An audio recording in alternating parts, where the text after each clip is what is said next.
ఓం గం గణపతయే నమః. స్వర్ణలక్ష్మి నమస్తే అస్తు పరబ్రహ్మ స్వరూపిణి రాజ్యం దేహి ధనం దేహి సర్వకామాంచ దేహి మే. స్వర్ణలక్ష్మి అమ్మవారు ప్రతి ఒక్కళ్ళకి బ్రహ్మ జ్ఞానాన్ని అందించాలని నేను కోరుకుంటున్నాను. తర్వాత ఇమ్మీడియట్లుగా ప్రతి ఒక్కళ్ళకి రాజ్యలాభం, ఓకే, మంచి మంచి పొజిషన్ రావాలి, ఉన్నతంగా కావాలని నేను కోరుకుంటున్నాను. ప్రతి ఒక్కళ్ళకి ధనం విపరీతంగా ఉండాలి, మీ ఇంటి నిండా ధనం ఉండాలని చెప్పేసి నేను కోరుకుంటున్నాను. సర్వ కామార్థ సిద్ధియే, ధనంతో పాటు మీకున్న ప్రతి కోరిక నెరవేరాలని చెప్పేసి స్వర్ణలక్ష్మి అమ్మవారిని గణపతిని చక్కగా ధ్యానం చేశాను. ధనుస్సు రాశి కనుక చూసుకుంటే 2026 సంవత్సరంలో ఎలా ఉంది, ఇందులోని ఫిబ్రవరి మంత్ ఎలా ఉందో మనం చూద్దాం. ముందుగా ఫిబ్రవరి మంత్ మనం చూసుకుంటే ఈ మాసం మనకి ఏంటి రెండు ముఖ్యమైన విశేషాలు ఉన్నాయి. ఒకటి, శివరాత్రి పండగ వస్తుంది, మహాశివరాత్రి 15వ తారీఖున. 13వ తారీఖున మనకి శుక్రమూఢం, మూఢ త్యాగం అంటారు, మూఢం అయిపోతుంది. అక్కడ నుంచి ముహూర్తాలన్నీ స్టార్ట్ అవుతూ ఉంటాయి. ఇవి రెండు ముఖ్యమైన విశేషాలు. అక్కడ నుంచి ఎంతో శుభాయమానంగా వైభవంగా అన్ని శుభ కార్యక్రమాలన్నీ, పెళ్లిళ్ళు అన్నీ జరుగుతూ ఉంటాయి, గృహప్రవేశాలు, ఇలాంటి యాక్టివ్ అద్భుతమైన మంత్లోకి మనం ఇప్పుడు వెళ్ళబోతూ ఉన్నాం. ధనుసు రాశి వారికి ఈ మాసం ఎలా ఉందో మనం చూద్దాం. ఇందులో ఉన్న నక్షత్రాలు చూసుకుంటే మూల 1, 2, 3, 4 పాదాలు, పూర్వాషాఢ 1, 2, 3, 4 పాదాలు, ఉత్తరాషాఢ ఫస్ట్ పాదం అంతా ధనుసు రాశిలో ఉంటారు. అంతేకాకుండా ఈ మాసంలో ఈ రాశిలో ఉన్న పేరు బలం ప్రకారం చూసుకుంటే యో, యా, బా, బి, ధా, భా, ధా, భే అన్న లెటర్స్ అంతా కూడా ఈ ధనుసు రాశిలో ఉంటారు. మనం ఈ రాశిలో వారికి మనకి గ్రహస్థితి కనుక గమనించుకుంటూ ఉంటే ఫిబ్రవరి మంత్లో 4 గ్రహాలు మారుతున్నాయి. 3వ తారీఖు బుధుడు, 6వ తారీఖు శుక్రుడు, 13వ తారీఖు సూర్యుడు, 23వ తారీఖు కుజుడు మారుతున్నారు. అంటే 4 గ్రహాలు ఈ యొక్క మాసంలో చేంజ్ అవడంతో గ్రహం మారిన ప్రతిసారి కూడా వీళ్ళకి కొన్ని ఏదో విధంగా చేంజెస్ ఉంటుంది. మోస్ట్లీ ఈ రాశి వాళ్ళకి చాలా రోజుల తర్వాత ఒక మంచి మాసం అని మనం చెప్పుకోవాలి. ఇందులో ఏ విధంగా అంటే మనకి మహర్షులు ఏం చెప్తారంటే ఈ ఉన్న ప్లానటరీ కాంబినేషన్ బట్టి సూక్ష్మ గోచారం, లఘు గోచారం కాన్సెప్ట్ ప్రకారం చూసుకుంటే వీళ్ళకి లక్ష్మీ ధనచ్చేతం రాతి భయం విభూతిం అంటారు. అంటే 3వ స్థానంలో వీళ్ళకి సూర్యుడు ఉండటంతో లక్ష్మీప్రదంగా ఉంటుంది. తర్వాత విభూతిం, ఆల్రౌండ్ ప్రాస్పెరిటీ ఉంటుంది. తర్వాత కొన్ని విషయాల్లో వీళ్ళకి విపరీతంగా ఎవరన్నా మీకు ఏదన్నా హాని చేయాలనుకున్నా కానీ వాళ్ళు మీ దరి చేరరు, మిమ్మల్ని ఇబ్బంది పెట్టరు, మీకు దూరంగా వెళ్ళిపోయే అవకాశం ఎక్కువగా ఉంటుంది. ఓవరాల్గా చూసుకుంటే ఈ రాశి వాళ్ళకి దాదాపు ఒక 80% చాలా బాగుందని చెప్పుకోవచ్చు. ఒక 20% మాత్రం ఛాలెంజింగ్గా ఉందని గమనించాలి. ఏ విధంగా అంటే సూర్యుడులకు 3వ స్థానంలో ఉన్నారు. సూర్యుడు 3వ స్థానంలో ఉంటే చాలా చాలా విశేషం కలిగి ఉంటుంది. సూర్యుడు గ్రహరాజు కాబట్టి ఆయన యొక్క ప్రభావాన్ని బట్టి మిగతా గ్రహాలు కూడా ఇంపాక్ట్ ఎక్కువగా ఉంటుంది. సూర్యుడు స్ట్రాంగ్గా ఉంటే చలుకలకు అథారిటీ, పవరు, ఒక స్టామినా, చాలా చక్కగా దూసుకుపోయే తత్వం అంతా ఇలా ఎక్కువగా ఉంటుంది.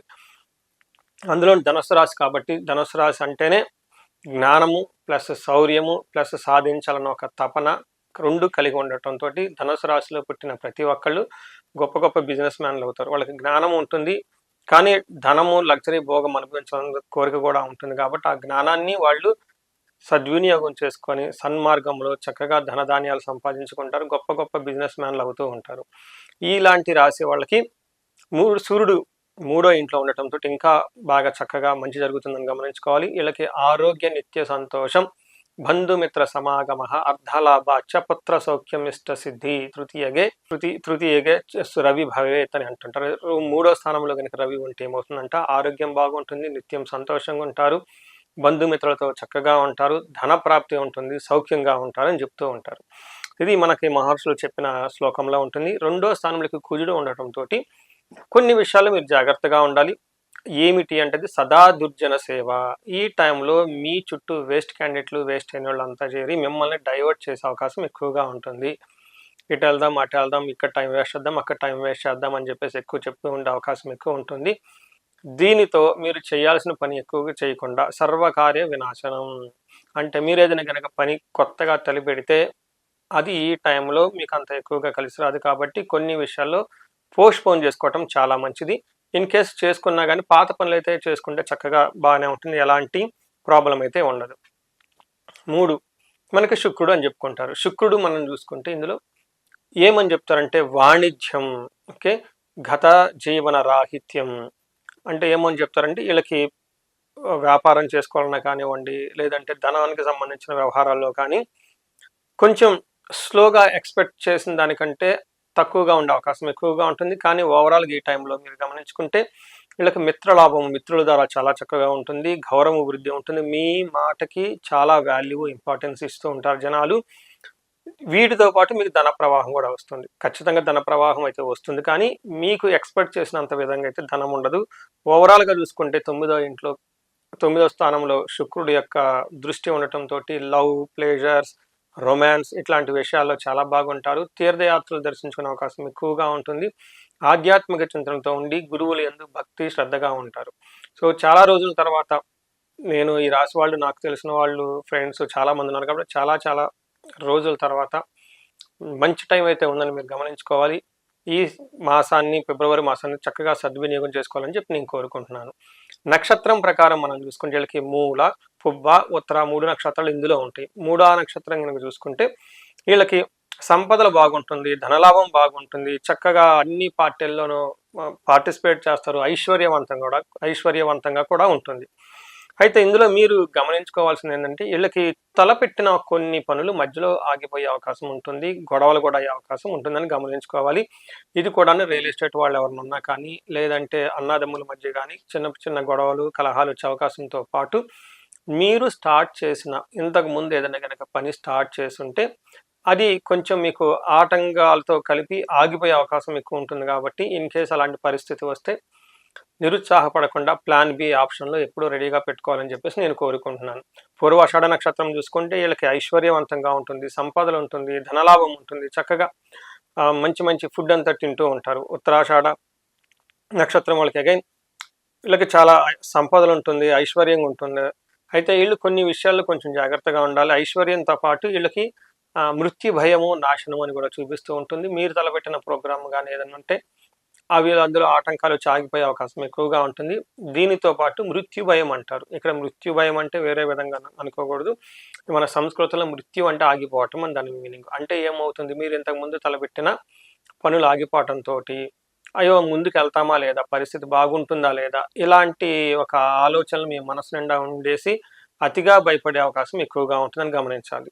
సో చూశారు కదండి, ఈ రాశి వాళ్ళు మీకు పరిహారాలు కనుక చూసుకుంటే చాలామంది ఎక్కువ మంది ఈ టైంలో నన్ను ఎక్కువగా కాల్స్ దేని గురించి వస్తుంటే అకాడమిక్స్ గురించి ఎక్కువ వస్తూ ఉంటుంది.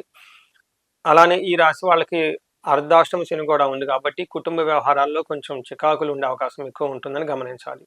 పరిహారాల్లో ఈ రాశి వాళ్ళు ప్రతి ఒక్కరికి శనికి సంబంధించిన సంపూర్ణ శాంతి పూజలు, దక్షిణకాళి అమ్మవారి యొక్క జపము, వీటితో పాటుగా శని పిప్పలాద స్తోత్రం ప్రతిరోజు చదువుకుంటుంటే చాలా బాగుంటుంది. ఆంజనేయ స్వామి గుడికి వెళ్ళటము, శనికి తైలాభిషేకం చేయించడం చాలా ఇంపార్టెంట్. ఈ రాశి వాళ్ళు ఎవరైనా గనక ధన ప్రవాహం లేకుండా ఆగిపోతూ ఉంటే ధన ప్రవాహం గురించి స్వర్ణలక్ష్మి విశేష హోమం జరిపించుకుంటే ధన ప్రవాహం చాలా ఉంటుంది. అంతేకాకుండా వీళ్ళకి కుబేర పాశుపత అభిషేకము, భార్యాభర్తల మధ్య అన్యోన్యతకి విశ్వావసు గంధర్వరాజ హోమము, అన్యోన్య దాంపత్య పాశుపత అభిషేకం లాంటి చేపించుకున్నా చాలా బాగుంటుంది.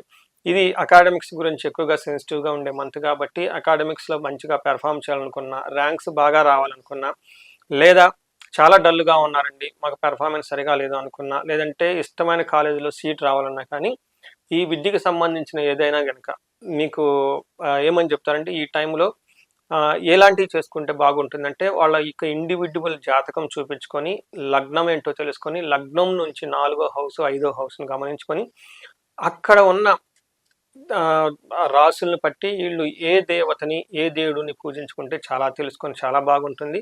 ముఖ్యంగా 3 రకాల దేవతలు బాగా అందరికీ తెలిసిన దేవతలు విద్యను ప్రసాదిస్తూ ఉంటారు. ఒకళ్ళు మేధా దక్షిణామూర్తి, శివునికి సంబంధించిన దేవుడు.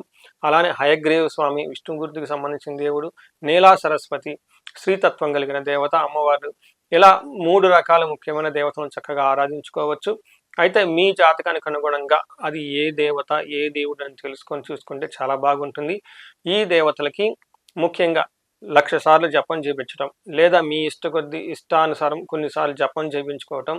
ఎందుకంటే వీళ్ళు జపం చేయలేరు, వీళ్ళు చదువుకుంటూ ఉంటారు, పేరెంట్స్ కూడా బిజీగా ఉంటారు కాబట్టి కొంతమంది బ్రాహ్మణోత్తములను మీ ఇంటికి పిలిపించుకొని చక్కగా వాళ్ళకి భరణి ఇచ్చి ఓకే వాళ్ళకి మీ బదులు సంకల్పం వాళ్ళని తీసుకుని జపం చేయమంటే చాలా చక్కగా చేస్తారు.